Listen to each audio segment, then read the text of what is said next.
if you're an athlete and you want to build some strength, here's a full upper body workout that you can adapt and modify for yourself. So let's say that you have only one day to do upper body workouts in your week and you don't know what to do in that one day. Let me show you. So first and foremost, we will start with explosive movements or power movements. Here you can include all those Olympic variations, but they are a bit more difficult to study and learn, and plus they have a very high risk to reward ratio. So here we can apply different Olympic derivatives or exercises that provide the same adaptations but are not that difficult to learn and to master. So the landmine is a great tool to add if you want to have these powerful adaptations. Exercises like the single arm split jerk or just a regular bilateral split jerk. Also, you can provide some rotation with the landmine. Absolutely a great tool to work on your power. Perform somewhere around 3 sets for like 4 reps because you want to maintain that explosiveness and that fast repetition. Now also there are a ton of other options you can use for this powerful segment, but we will get into it maybe in some other video. Exercises like dumbbell snatches, explosive push-ups, bench press throws with medicine balls stuff. A lot of great stuff you can incorporate here in this powerful segment, and you should get like 2 to 3 exercises, perform for, like I said, 2 to 3 sets, 5 reps, where you want to be explosive and as fast as you can, and then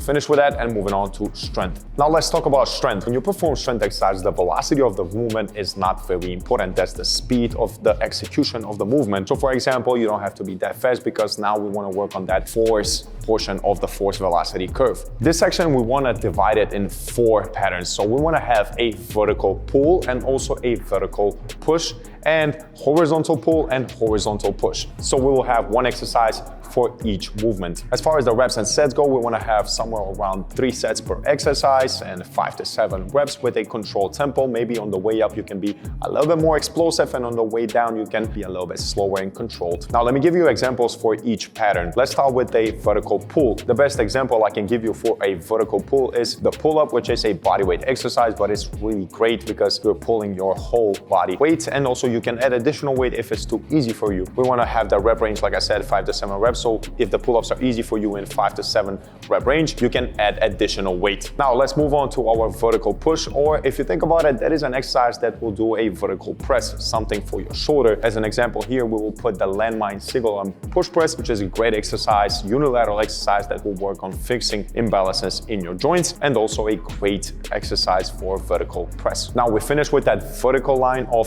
pulling and pushing. Now let's go into the horizontal push and pull. For a horizontal pull, we will do a dumbbell bench supported rows, which is a great exercise for your back, and you can modify the angles in order to target different areas. For example, whether you want more upper back or mid back. And as far as horizontal push goes, we can add the traditional push-up here, which is a great exercise, also bodyweight, or we can also do some dumbbell chest press, which is great for targeting your pushing motion and also the chest muscles. Now, when we finish with these 4 main movements, if you want, you can work on your arms a little bit, biceps and triceps. And if you're wondering if this will impact your skill, for example, like basketball players when they are shooting, it will not impact your skill if you still perform that skill work. You're still putting up shots and stuff like that. Yes, you can maintain working and training your biceps and triceps, but not prioritizing that, just having it as an accessory. A simple example would be dumbbell standing curls, and also maybe an overhead tricep extension with a dumbbell, also like a French press. Perform for 2 to 3 sets, maybe even 2 is enough, for 10 to 12 reps, and your arms will be pumped. It's good for aesthetics and also self-confidence because we want to build those guns, baby. Now, last but not least, we will focus on our core, which is the staple. We will focus on 4 patterns, that is core flexion, core extension, core rotation, and also core anti-lateral flexion or rotation. When we talk about core flexion, these are your traditional abs exercises, let's put it like that, like crunches,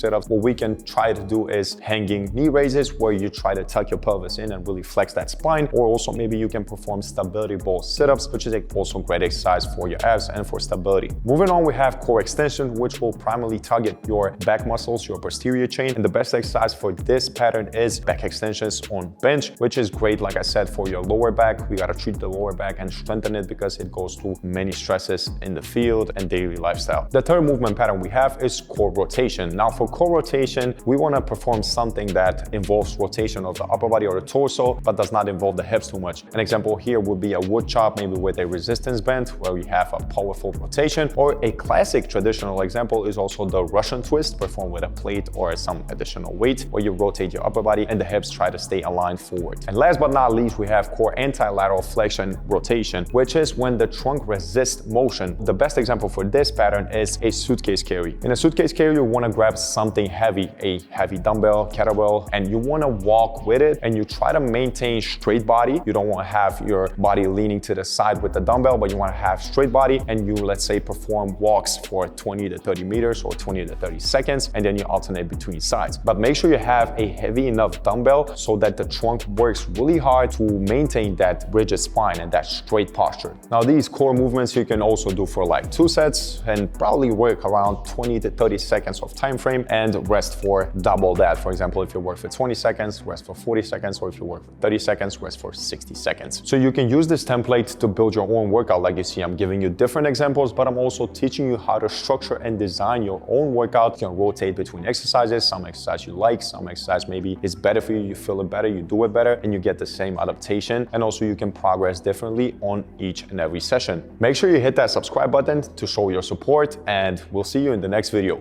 Peace.